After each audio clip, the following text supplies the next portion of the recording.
Very good morning. ಹೇಗಿದ್ದೀರಾ? ಚೆನ್ನಾಗಿದ್ದೀರಾ? ನಾನು ಕೂಡ ಚೆನ್ನಾಗಿದ್ದೀನಿ ನೋಡಿ. ಇವತ್ತು ಮಂಗಳವಾರ ಮನೇಲೇ ಇದ್ದೀನಿ. ಇವು ನೋಡಿರಿ, ಮೊನ್ನೆ ಹೋಗ್ದಿರೋ ಬಟ್ಟೆ. ನಿನ್ನೆ ಅಂತೂ ಫುಲ್ಲು ಚಳಿ ಮಳೆ ಎರಡೂ ಇತ್ತು. ಸೊ ಮಡಚಿಡಬೇಕು. ಎಲ್ಲ ಮನೆಯೆಲ್ಲ ಕ್ಲೀನ್ ಆಯಿತು ನೋಡಿ. ಪಾತ್ರೆನೂ ತೊಳೆದಾಯಿತು. ಯಜಮಾನರು ಊಟ ಮಾಡಿ ಹೋದರು, ನಾಷ್ಟ ಮಾಡೋದ್ರು, ಅವರು ಪೂಜೆ ಮಾಡಿದ್ರು. ಇವಾಗ ನಾನು ನಾಷ್ಟ ಮಾಡ್ತಾಯಿದ್ದೀನಿ. ನಾಷ್ಟ ಮಾಡೋಣ ಬನ್ನಿ ಫ್ರೆಂಡ್. ಪಡ್ಡು ಮಾಡಿದೆ, ಹಾಗೆ ಸ್ವಲ್ಪ ಹಾಸ್ಪಿಟ್ಲಿಗೆ ಹೋಗಿ ಬರಬೇಕು ನೋಡಿ ಫ್ರೆಂಡ್. ಯಜಮಾನ್ರು ನಿನ್ನೆ ಮಲ್ಲಿಗೆ ಹೂವು ತಂದಿದ್ದಾರೆ. ಸೊ ಬಾಡೋಗಿದೆ ಆದ್ರೂ ಅವರು ಇಷ್ಟಪಟ್ಟು ತಂದಿದ್ದಾರೆ ಅಂತ ಮುಡ್ಕೊತಾ ಇದ್ದೀನಿ. ತುಂಬ ಸ್ಮೆಲ್ ಇದೆ. ನಂಗೆ ತುಂಬ ಇಷ್ಟ ಈ ಥರ ಹೂವು ಅಂದರೆ. ಸ್ಪೆಷಲಿ ಈ ಹೂವು ಅಂದರೆ ನಂಗೆ ತುಂಬ ಇಷ್ಟ ನೋಡಿರಿ. ಬೆಳಗ್ಗೆ ನೀರು ಯಜಮಾನ್ರು ತೊಗೊಂಬರ್ತಿದ್ರು. ಇವತ್ತು ನೀರು ಖಾಲಿಗಿತ್ತು, ನಾನು ತೊಗೊಂಬಂದಿದ್ದೀನಿ. ತಲೆ ಎಲ್ಲ ನೀರು, ಮೈಯೆಲ್ಲ ನೀರು ಮಾಡ್ಕೊಂಡಿದ್ದೀನಿ ನೋಡಿರಿ. ತಿರ್ಗಿ ಯಜಮಾನ್ರು ಊಟಕ್ಕೆ ಬರ್ತೀನಿ ಅಂದರು. ತಿರ್ಗಿ ಅಡುಗೆ ಮಾಡ್ತಾಯಿದ್ದೀನಿ. ಬೆಳಗ್ಗೆ ನಾಷ್ಟ ಆಯಿತು. ಹೀಗೆ ಮಂಗಳವಾರ ದಿನಗಳು ಹೋಗಿದೆ ಗೊತ್ತಾಗಲ್ಲ. ಬೇಗ ಅವ್ರು ಬರೋಷ್ಟಿಗೆ ಚಪಾತಿ, ಪಲ್ಯ, ಅನ್ನ ಎಲ್ಲ ಮಾಡಬೇಕು. ಸೊಪ್ಪಿನ ಚಪಾತಿ ಮಾಡ್ತಾಯಿದ್ದೀನಿ. ತುಂಬ ಚೆನ್ನಾಗಿರುತ್ತೆ.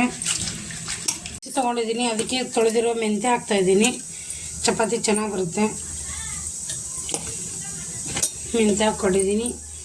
ಆನಂತರ ನೀವು ಒಂದು 2-3 ಮೆಣಸಿನ್ಕಾಯಿ ಕೊಳ್ಳಿ, ಖಾರ ಬೇಕಾದ್ರೆ ನೋಡಿ. ಆನಂತರ ನಾನು ಶುಂಠಿ ಹಾಕ್ಕೊತಾ ಇದ್ದೀನಿ. ಆನಂತರ ನಾನು ಬೆಳ್ಳುಳ್ಳಿ ಹಾಕ್ಕೊತಾ ಇದ್ದೀನಿ. ಆನಂತರ ಕೊತ್ತಂಬರಿ ಹಾಕ್ಕೊಳ್ಳಿ. ಆನಂತರ ಜೀರಾ ಹಾಕ್ಕೊಳ್ರಿ. ಮಿಕ್ಸಿ ಮಾಡ್ಕೊಂಬರೋಣ. ಮಿಕ್ಸಿ ಹಾಕ್ಕೊಂಬಂದಿದ್ದೀನಿ ನೋಡಿ. ನೋಡಿರಿ, ಗುದಿರ್ ತೊಗೊಂಡಿದ್ದೀನಿ. ಅದಕ್ಕೆ ರುಚಿಗೆ ತಕ್ಕಷ್ಟು ಉಪ್ಪು ಹಾಕ್ಕೊಳ್ಳಿ. ಇಷ್ಟೆಲ್ಲ ಅಜ್ವಾನ ಹಾಕ್ಕೊಳ್ಳಿ, ಸ್ವಲ್ಪ ಚೆನ್ನಾಗಿರುತ್ತೆ ಬಾಯಲ್ಲಿ ಬಂದರೆ. ಆನಂತರ ನಾವು ಮಿಕ್ಸ್ ಮಾಡಿದ್ದೀರಲ್ಲ, ನೀರೇನು ಹಾಕೋದು ಬೇಡ, ಇದರಲ್ಲೇ ನೀರು ಇರುತ್ತೆ ತುಂಬ. ಇವಾಗ ನೋಡಿ ಕಲಸಿದ್ದೀನಿ. ಇವಾಗ ನೆನೆಯಕ್ಕೆ ಬಿಟ್ಬಿಡೋಣ. ಅಷ್ಟೊತ್ತವರೆಗೂ ಪಲ್ಯ ಮಾಡೋಣ, ಸೊಪ್ಪಿನ ಪಲ್ಯ. ಇದೊಂದು 10 ನಿಮಿಷ ನೆನೆಯಕ್ಕೆ ಬಿಟ್ಬಿಡೋಣ ನೋಡಿ. ರಾಜಗಿರಿ ಸೊಪ್ಪು ನೋಡಿ ಕಟ್ ಮಾಡಿಕೊಂಡು ತೊಳ್ಕೊಂಡಿದ್ದೀನಿ. ಈರುಳ್ಳಿ ಹೊಳ್ಕೊಂಡಿದ್ದೀನಿ, ಕರಿಬೇವು ಎತ್ತಿ, ಬೆಳ್ಳುಳ್ಳಿ ಕಟ್ ಮಾಡ್ಕೊಂಡಿದ್ದೀನಿ, ಮೆಣಸಿನ್ಕಾಯಿ ಕಟ್ ಮಾಡ್ಕೊಂಡಿದ್ದೀನಿ. ನೋಡಿ ಎಣ್ಣೆ ಹಾಕ್ಕೊಂಡಿದ್ದೀನಿ, ಜೀರಿಗೆ ಸಾಸಿವೆ ಹಾಕ್ಕೊಂಡಿದ್ದೀನಿ, ಬೆಳ್ಳುಳ್ಳಿ ಮೆಣಸಿನ್ಕಾಯಿ ಹಾಕ್ತಾಯಿದ್ದೀನಿ.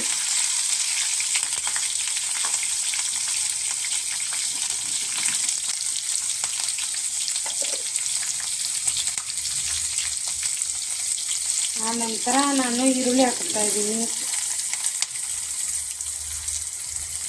ಅಷ್ಟು ಸಿಂಪಲ್ ರೆಸಿಪಿ. ಸ್ವಲ್ಪ ಅರಿಶಿಣ ಹಾಕ್ಕೊಂಬಿಡಿ, ಸ್ವಲ್ಪ ಉಪ್ಪು ಹಾಕ್ಕೊಂಬಿಡಿ, ಅದು ಸೊಪ್ಪು ಮಿಕ್ಸ್ ಮಾಡಿಬಿಡಿ, ಆಯಿತು, ಪಲ್ಯ ರೆಡಿ. ಬೇಕಾದರೆ ಗರಂ ಮಸಾಲ, ಸ್ವಲ್ಪ ಸಾಂಬಾರು ಪುಡಿ, ರುಚಿಗೆ ತಕ್ಕಟ್ಟು ಉಪ್ಪು ಮಾತ್ರ ಕಮ್ಮಿ ಹಾಕಿ ಸೊಪ್ಪಿಗೆ. ಯಾಕಂದರೆ ಸೊಪ್ಪಲ್ಲಿ ಉಪ್ಪು ಇರುತ್ತೆ, ಅದಕ್ಕೆ ಉಪ್ಪನ್ನು ಸ್ವಲ್ಪ ಕಮ್ಮಿ ಹಾಕಿ.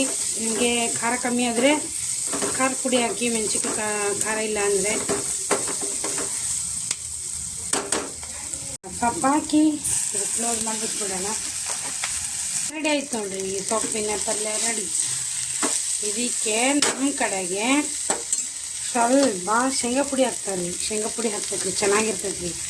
ನಮ್ಮ ಕಡೆಗೆ ಎಲ್ಲದಕ್ಕೆ ಪಲ್ಯಗೂ ಶೇಂಗಾ ಪುಡಿ ಮತ್ತು ಗುರಾಳ ಪುಡಿ ಎರಡು ಹಾಕ್ತಾರೆ. ಬೇಕಾದರೆ ಜಾಸ್ತಿ ಅಂದರೆ ಶೇಂಗಾ ಪುಡಿನೇ ಯೂಸ್ ಮಾಡೋದು, ತುಂಬ ಚೆನ್ನಾಗಿರುತ್ತೆ ನೋಡಿ. ರೆಡಿ ಆಯಿತು ನೋಡಿ ನಮ್ಮ ಪಲ್ಯ, ಸೊಪ್ಪಿನ ಪಲ್ಯ. ಫ್ರೆಂಡ್ ನಾನೆಲ್ಲ ಹಿಂಗೆ ಮಾಡ್ಕೊಂಡಿದ್ದೀನಿ. ಇವಾಗ ಫೋಲ್ಡ್ ಆದರೂ ಮಾಡ್ಕೊಬೋದು, ಹಾಗೆ ಆದರೂ ಹೊಸಿಬೋದು. ಇದೇನು ಫೋಲ್ಡ್ ಏನು ಬೇಡ, ಯಾಕಂದರೆ ಸ್ವಲ್ಪ ಮಸಾಲೆ ಹಾಕಿರೋದ್ರಿಂದ ಹಾಗೇ ಮಾಡಬೇಕು, ತುಂಬ ಚೆನ್ನಾಗಿರುತ್ತೆ ನೋಡಿ. ಬಿಸಿಯಾಗಿದೆ.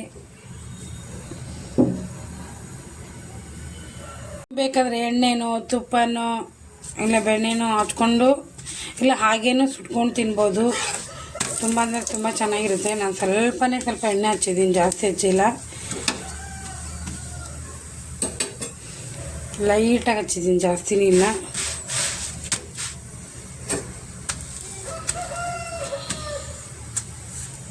ಚಪಾತಿ ರೆಡಿ ಆಯ್ತು ನೋಡಿರಿ. ಎಷ್ಟು ಮೆತ್ತಗೆ ಬಂದಿದೆ ನೋಡಿರಿ. ಮಸ್ತ್ ಅಂದ್ರೆ ಮಸ್ತ್ ಚಪಾತಿ ರೆಡಿಯಾಗಿದೆ. ಮೆಂತ್ಯ ಸೊಪ್ಪಿನ ಚಪಾತಿ. ನೀವು ಎಣ್ಣೆ ಆದ್ರೆ ಹಾಕ್ಬೋದು, ತುಪ್ಪ ಆದ್ರೆ ಹಾಕ್ಬೋದು.